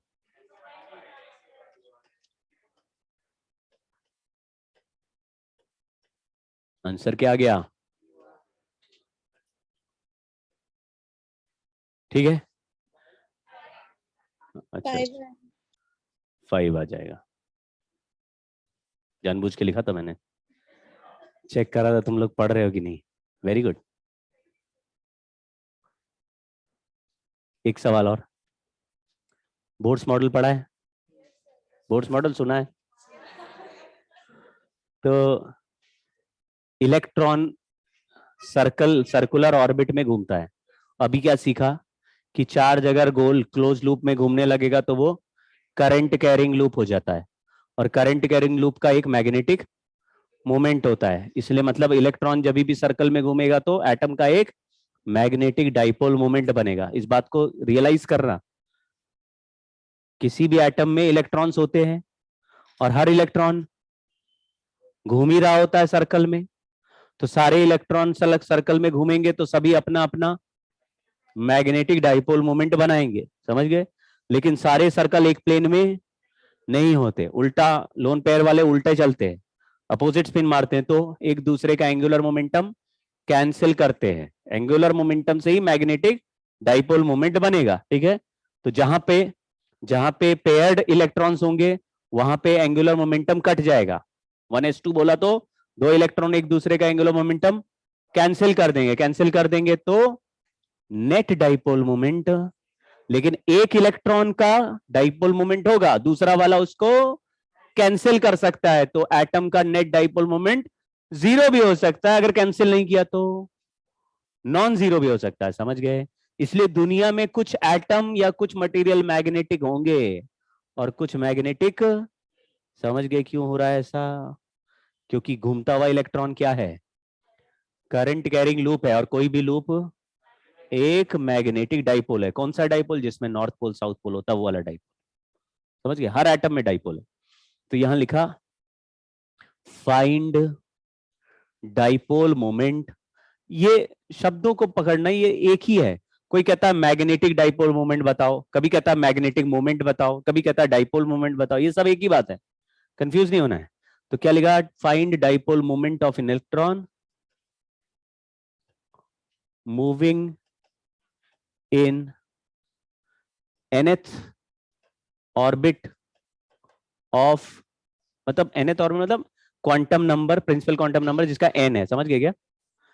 Of He+ion।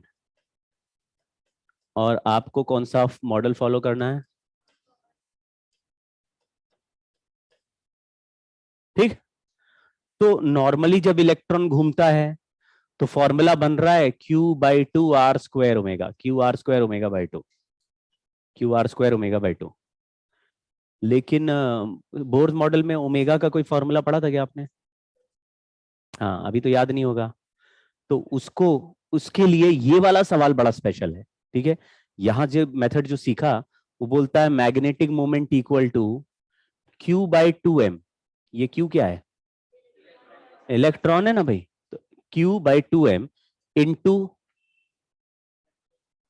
Angular angular angular momentum. यहां लिख दिया किसका एंगुलर मोमेंटम, तो Q/2m इंटू, बोलो। अरे बोर्स मॉडल लिखने का क्या फायदा हुआ है? MR² कर रहे हो लल्लू? बोर्स मॉडल की सबसे खास बात ही यही है। क्या खास बात है? कि किसी भी ऑर्बिट में angular momentum of electron is h/2 का इंटीग्रल मल्टीपल। तो nth ऑर्बिट है तो ये पढ़ा है आपने, 3 पोस्टुलेट्स लिखवाए जाते हैं, याद आ गया। सबसे स्पेशल बात बोर्स मॉडल में यही है। पहली बात कि भाई इलेक्ट्रॉन और जो भी चार्ज न्यूक्लियस में उनके बीच में इलेक्ट्रोस्टैटिक वाला फोर्स k(q1q2/r² वाला फोर्स है। इसमें क्या खास बात है? ये तो इलेक्ट्रोस्टैटिक है, इसमें कोई खास बात नहीं है, तो होना ही चाहिए था। लेकिन इलेक्ट्रॉन उसी ऑर्बिट में घूमेगा जिसमें एंगुलर मोमेंटम h/2 का इंटीग्रल मल्टी, बीच वाला रास्ता ही नहीं पकड़ेगा। जैसे 1 मीटर पे आ रहा तो 1 मीटर में घूमेगा, और फिर उसके बाद 2 मीटर पे आ रहा 2 मीटर में घूमेगा, यानी 1.1 मीटर, 1.2 मीटर, 1 मीटर, किसी में भी नहीं घूमेगा वो, बीच के किसी पाथ पे भी बैठेगा नहीं। इस पे बैठेगा या इस पे बैठेगा या इस पे बैठेगा। और तुम इस पे एंगुलर मोमेंटम निकालोगे तो h/2 आ जाएगा, इस पे निकालोगे तो 2h/2, इस पे आ जाएगा तो 3h/2, तो 1 2 3 4 ऐसे ही चलेगा। बहुत स्पेशल बात है ये। क्यों होता है? असम्पशन है, ऑसिलेट्स इसको बोलते हैं। क्यों होता है? हाँ, सोचना मतलब ढूंढना, बताना मुझे। ये बोर्ड्स मॉडल में शायद बताया गया होगा, नहीं बताया तो सोचना, तो रिवाइज कर लेना। इस बार का जो टेस्ट होगा उसमें वर्क एनर्जी दे देंगे, है मैग्नेटिज्म। हाँ, पूरा हो जाएगा तब तक, लेकिन अभी इस वीक में ही काफी पूरा हो जाएगा, नेक्स्ट क्लास में ही काफी हो जाएगा। इसके बाद एक लेक्चर और ले ले, मतलब एक के बाद एक, 2 लेक्चर्स और कर लेंगे। हाँ हाँ,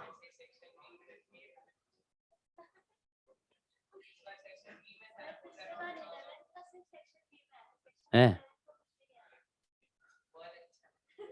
क्यों ऐसा, क्यों सेक्शन भी छोड़ दो? तो किसी भी सेक्शन में उससे क्या फर्क पड़ता है? अच्छा, 5 सवाल। बट अब पता नहीं अगले साल ऑप्शनल आएगा कि नहीं, ये भी खतरा है, क्योंकि अब कोरोना खत्म, स्कूल जा रहे हो।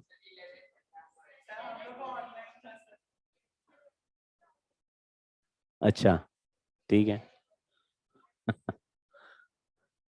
कोरोना का सारा मजा तो तुम ही लोगों ने लिया है, मुझे याद है वो बोर्ड एग्जाम। कोरोना का जितना मजा तुम लोगों को लिया है, बोर्ड एग्जाम नहीं हुए, बताइए। है आजादी से लेकर अब तक जो है बहुत कम ही ऐसे लोग होंगे जो कहते होंगे यार हमने बिना बोर्ड एग्जाम हाँ बस। तो इंदिरा गांधी के समय तो दादाजी लोग हमारे होंगे जो बोर्ड, उस समय तो उतनी पढ़ाई भी नहीं, मुझे तो नहीं लगता हमारे दादा इतने पढ़े थे कि दिए होंगे बोर्ड एग्जाम। मजा है तुम लोगों का। चलो, हो सकता है अगले साल भी बोर्ड खत्म हो जाएगा, ऐसा नहीं होगा। अभी खतरा है वैसे बोर्ड का, आगे चल के कुछ ना कुछ आएगा, देखना बोर्ड कटेगा कभी ना कभी, आगे चल के देखना। वो नया नया न्यू एजुकेशन पॉलिसी में बोर्ड को काटेंगे, क्योंकि बहुत सारे टेस्ट हो रहे हैं, क्या फायदा है। ये सेंट्रल यूनिवर्सिटी का टेस्ट अलग से आ गया, देखना धीरे से सारे एग्जाम एक में घुसा देंगे, बोर्ड बोर्ड सब कटाओ, सब एक ही एग्जाम दो, अलग अलग कॉलेज पकड़ो, निकलो।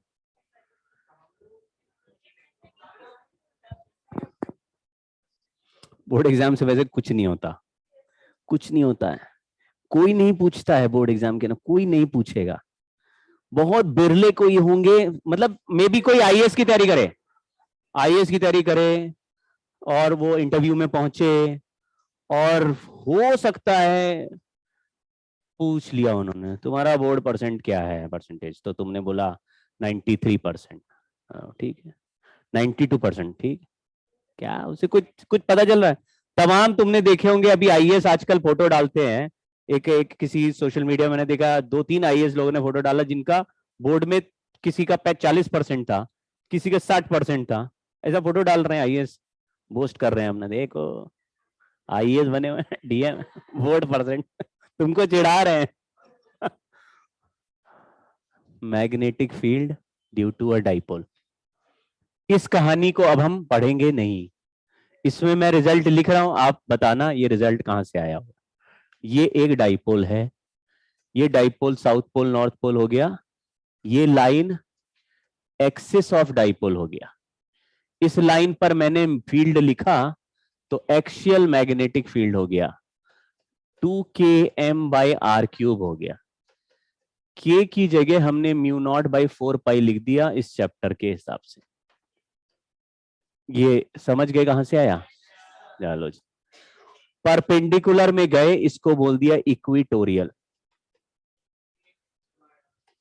यहां पे मैग्नेटिक फील्ड अपने आप अपोजिट हो गया इक्विटोरियल प्लेन में, और -km/r³ लिख दिया, -μ0/4π m/r³। वेक्टर लगा देते हैं। फिर हम किसी थीटा एंगल पे चले गए।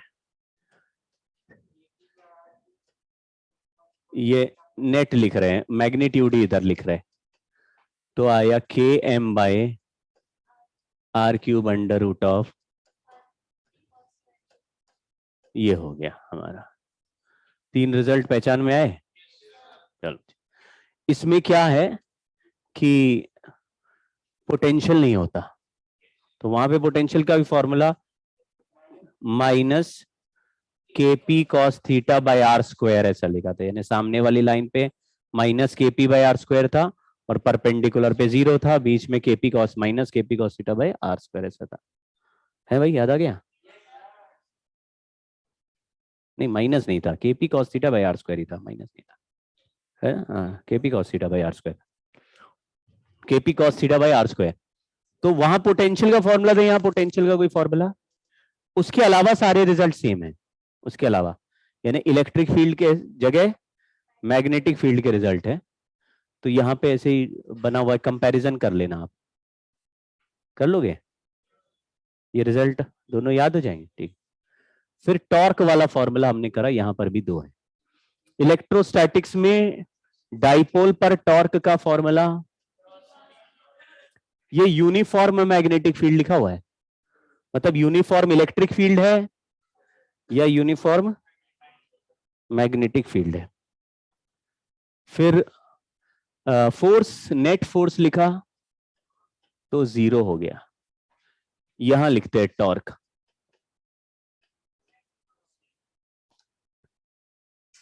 कुछ मिला पा रहे हो? एम क्या है? डाइपोल मोमेंट है। पी क्या था?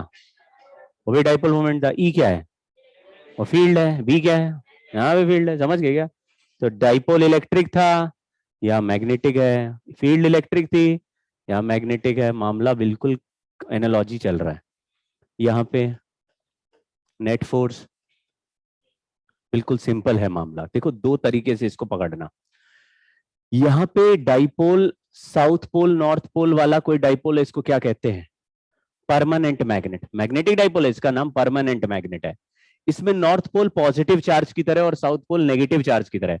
मान लो यहां पर मैग्नेटिक फील्ड ऐसे अपवर्ड है, तो नॉर्थ पोल पे फोर्स अपवर्ड ही लगेगा, लेकिन साउथ पोल पे वही फोर्स डाउनवर्ड लगेगा। 2 फोर्स अपोजिट हो गए, नेट फोर्स 0 हो गया। अगर हमने क्लोज्ड कॉइल ले लिया, क्लोज्ड कॉइल, और उसको यूनिफॉर्म मैग्नेटिक फील्ड में रख दिया, तो लास्ट क्लास में हमने ये सीखा था कि किसी भी रैंडम शेप के वायर को यूनिफॉर्म मैग्नेटिक फील्ड में रख दो तो दोनों एंड के बीच में स्ट्रेट लाइन बनाओगे, ILB का फॉर्मूला लगा सकते हो।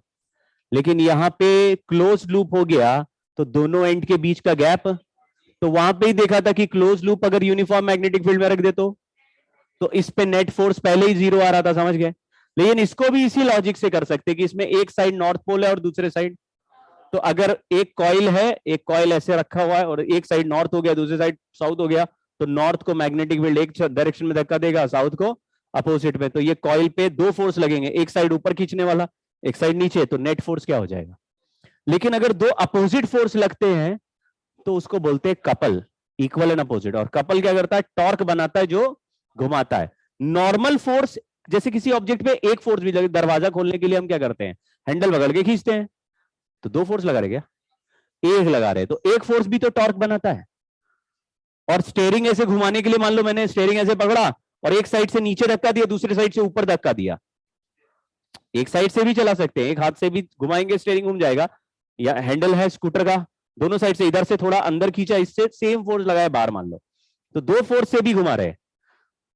तो दो फोर्स जब इक्वल एंड अपोजिट लगाते हैं उससे टॉर्क बनता है, और सिंगल फोर्स से टॉर्क बनता है। क्या डिफरेंस है दोनों में?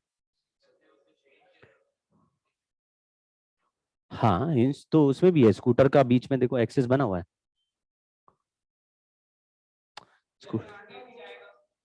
नहीं, टॉर्क मतलब फिजिक्स के पॉइंट ऑफ व्यू से बोलो कि सर सिंगल वाले में ज्यादा एफर्ट लगेगा, डबल में दो एफर्ट है, डिवाइड हो गया, कम एफर्ट लगे, बिल्कुल ठीक बात है। दो फोर्स से घुमाएंगे, दो फोर्स से घुमाएंगे तो ऑब्वियसली आसानी घूमेगा, कम फोर्स से घूमेगा क्योंकि ये एफ है ये एफ है, तो 2F का इफेक्ट आ गया। अगर सिंगल से घुमाएंगे तो एक हाथ को ही 2F लगाना पड़ेगा। हाँ,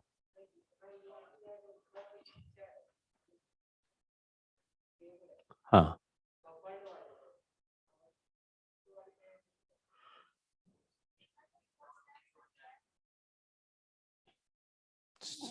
कपल वाले में फोर्स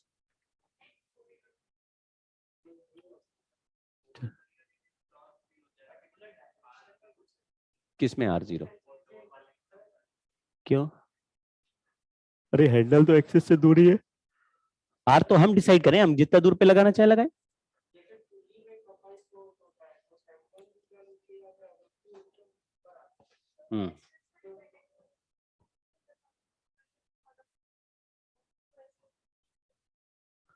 नहीं होता तो वो भी है डिस्टेंस पे डिपेंडेंट।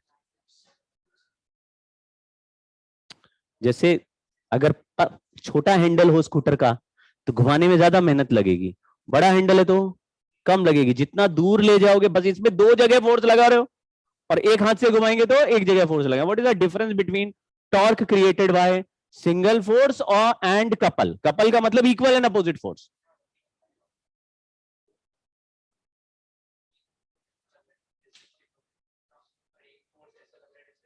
तो दोनों एक ही सेंस में घुमा रहे हैं ना,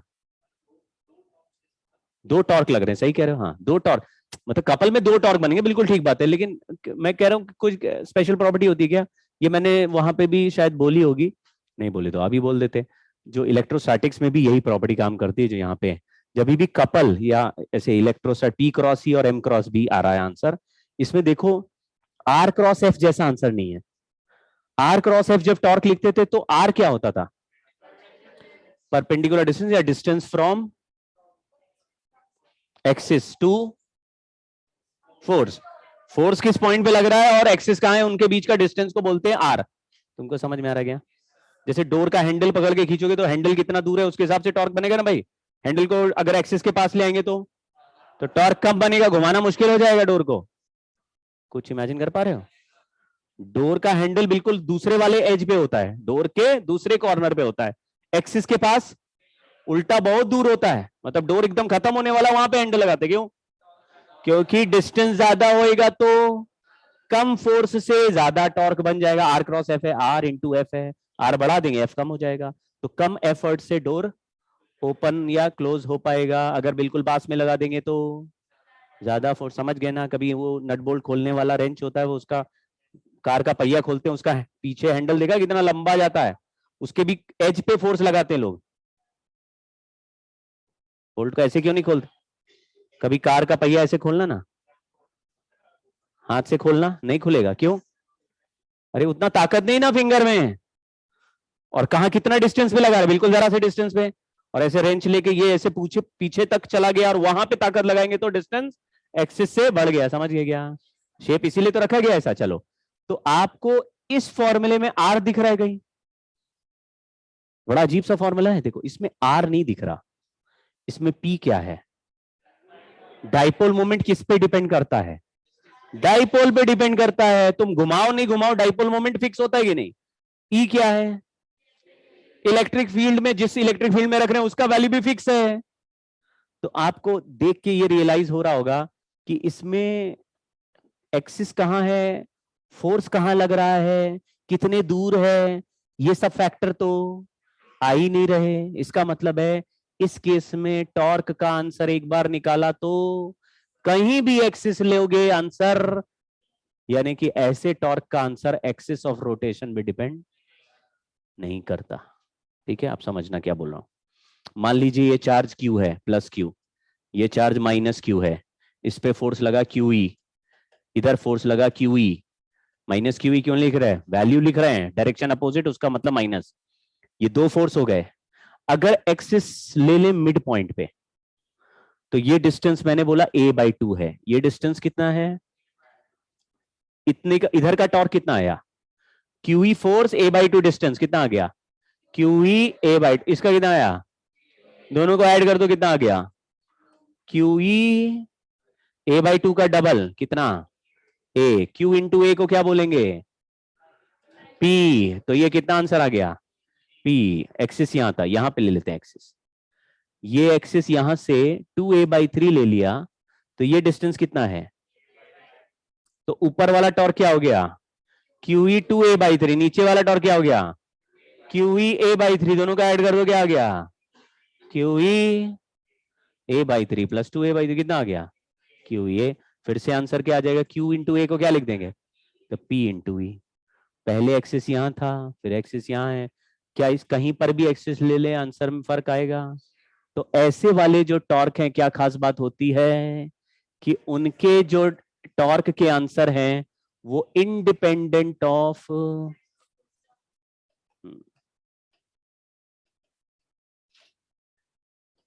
अभी कुछ क्वेश्चंस इसके करेंगे नेक्स्ट क्लास में, तब आप देखेंगे कि हम लोग एम क्रॉस भी निकालते समय पूछेंगे नहीं कि एक्सिस कहां से पास कर रहा है, बाकी टॉर्क के लिए देखेंगे, क्योंकि बाकी टॉर्क के लिए force into perpendicular distance multiply करना पड़ेगा, तो कहां से लोगे परपेंडिकुलर डिस्टेंस एक्सिस से, लेकिन एम क्रॉस भी कैलकुलेट करेंगे तो एम रखेंगे बी रखेंगे आंसर आ जाएगा, समझ गए, वहां पे पूछेंगे नहीं एक्सिस कहां से पास कर रहा है, तो इस पे फोकस करना है, एम क्रॉस भी कैलकुलेट करते समय एक्सिस के बारे में एक सेकेंड भी खर्च नहीं करना है टाइम, ठीक है। हो गया क्या टाइम, कर लोगे ये पोटेंशियल, हाँ अब तो कर ही लोगे। पोटेंशियल एनर्जी का फॉर्मूला क्या होता था, माइनस पी डॉट ई, यहां पोटेंशियल एनर्जी का फॉर्मूला क्या है,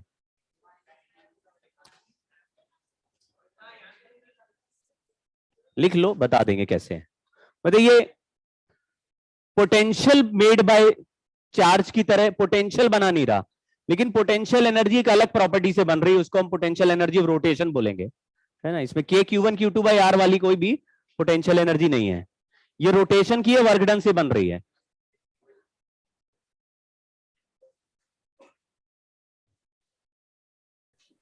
सर डाउट है या हेलो हेलो, हाँ बोलो, सर डाउट है डाउट भेजा है क्या, सर भेज रहा है 1 मिनट।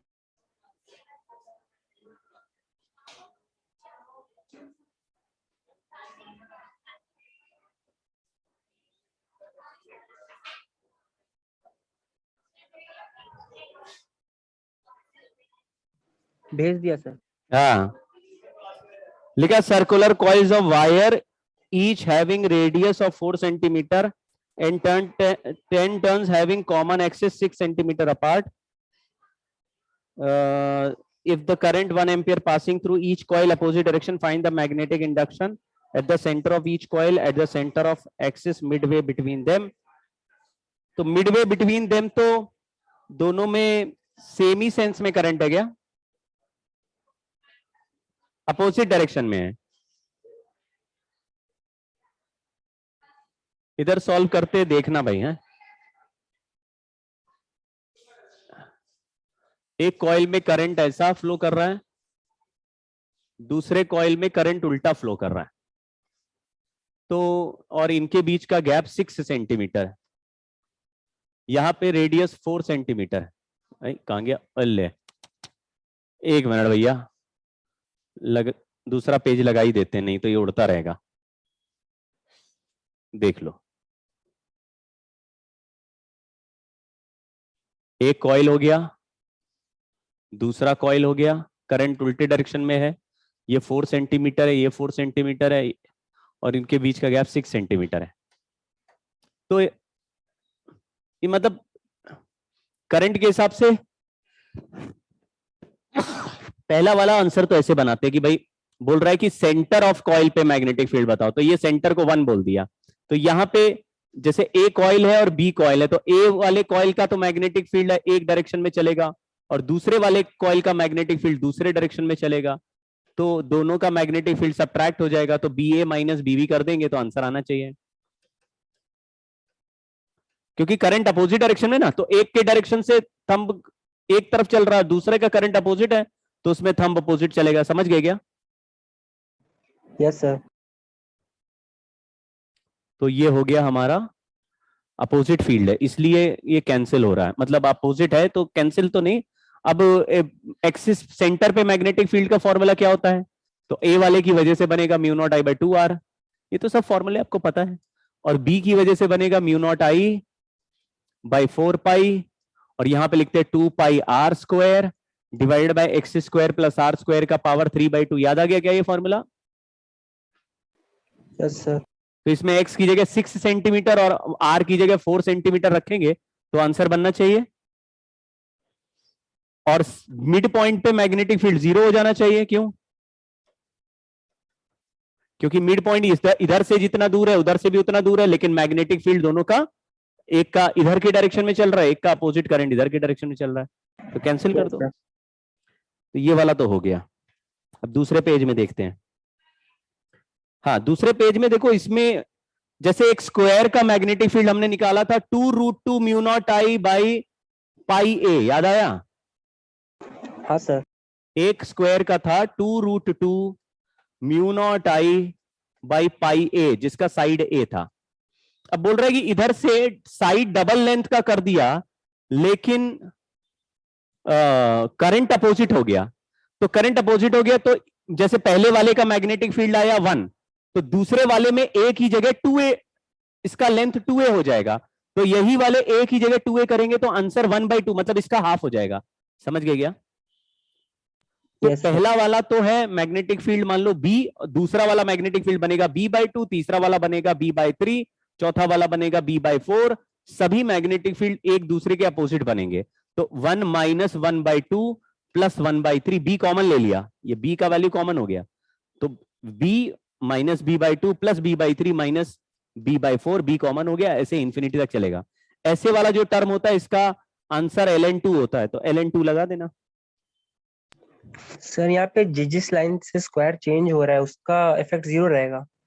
हाँ, जो टेढ़ी वाली लाइन है वो ऐसी बनाई गई है कि सेंटर से पास होती हुई दिख रही है, इसलिए सेंटर पे मैग्नेटिक फील्ड उस लाइन का 0 हो जाएगा। समझ गए क्या? इसलिए टेढ़ी बनाई गई है वो ना। तीसरा सवाल है, the magnetic field at the origin due to current flowing in the wire. अब यहां पे पैरेलल टू वाई एक्सिस एक वायर है जो ओरिजिन से होके फिर वो एक्स एक्सिस पे इंफिनिटी की तरफ जा रहा है। वायर पहला पैरेलल टू वाई एक्सिस है, फिर ओरिजिन पे की तरफ मुड़ गया, ओरिजिन को टच करके एक्स एक्सिस के ऊपर निकल गया। तो ओरिजिन पे मैग्नेटिक फील्ड पूछेंगे भाई, यहां पे एक्स वाई जेड एक्सिस तो ऐसा बन रहा है, ये डिस्टेंस यहां पे पैरेलल टू वाई एक्सिस है, इस वायर का तो आसान है, ये सेमी इनफाइनाइट वायर हो गया। सेमी इनफाइनाइट वायर से ओरिजिन तक का डिस्टेंस √2a है, क्योंकि ये वाला डिस्टेंस भी a दिया हुआ है और ये वाला डिस्टेंस भी a दिया हुआ है। दिख रहा है क्या? फोटो देखो। Yes sir. तो दोनों डिस्टेंस a है, तो ओरिजिन से इसका ये जो टेढ़ा वाला ये वाला लेंथ दिया, ये √2a हो गया, ये √2a। तो हमारा मैग्नेटिक फील्ड का फॉर्मूला होता है B is equal to mu not I by 4 pi R, R की जगह लिख देंगे √2a। ये तो पहले वाले वायर का मैग्नेटिक फील्ड आया। दूसरा वायर तो ओरिजिन की तरफ ही जा रहा है, तो ओरिजिन पे मैग्नेटिक फील्ड 0, और तीसरा भी ओरिजिन से ही पास होते हुए जा रहा है, तो उसकी जब भी कोई लाइन के सामने आ जाए ओरिजिन, तो उसकी वजह से ओरिजिन पे मैग्नेटिक फील्ड क्या बोल देंगे? 0। तो दूसरे और तीसरे वायर से मैग्नेटिक फील्ड 0 बोल देंगे। तो 4 ऑप्शन में से कुछ आ रहा है क्या? कुछ नहीं आ रहा है, ये तो नहीं आ तो रहा है। अच्छा, अब हमें तो वेक्टर में बताना है डायरेक्शन, सॉरी। तो हम लोग ऐसे ऊपर से देख लेते हैं। अगर ऊपर से देखेंगे तो ये एक्स एक्सिस दिखेगा, ये जेड एक्सिस दिखेगा, और वायर देखो इधर आ रहा है, ये ऐसे करंट ऊपर की तरफ आ रहा है। दिख रहा है क्या? मैं इस डायग्राम को ऊपर से देख रहा हूं, यानी वाई एक्सिस से देख रहा हूं, ऐसे। समझ गए? इधर से, यहां पे आंखें हैं, यहां से देख रहे हैं, तो यहां से देख रहे हैं, तो ये वायर ऊपर से देखने पर बिंदी जैसा दिखेगा, करंट ऊपर आता हुआ, और यहां से कितना डिस्टेंस पे दिख रहा है ये √2a, मतलब ये a है, ये a है। तो ये जो ऐसा बिंदी ऊपर बनाया तो उसका जो मैग्नेटिक फील्ड घुमाएंगे तो इसके परपेंडिकुलर ऐसा बनेगा, बोलो। हाँ सर। तो ये परपेंडिकुलर 45 डिग्री पे चल रहा है, यानी कि -k और -i में फील्ड चलेगा। तो एक ऐसा वेक्टर आपको इमेजिन करना है जिसमें -k और -i आ रहा हो। तो आपका ऑप्शन नंबर ए सही लग रहा है। देखो ऑप्शन ए में देखो -k आ रहा, -i आ रहा है। और आंसर कैसे आएगा, देखो ये अगर मैग्नेटिक फील्ड बी है तो ये b/√2 हो जाएगा, ये भी b/√2 हो जाएगा क्योंकि 45 डिग्री है। तो हमारा वेक्टर भी आ जाएगा b/√2 -i माइनस बाहर ले लेते हैं और b की जगह लिख देते हैं μ0I/4 a√2 और फिर √2 और मल्टीप्लाई हो गया इंटू √2 और i+k। देखो आ रहा है कि नहीं आ रहा, समझ गए ना, 8 आ जाएगा। ठीक है,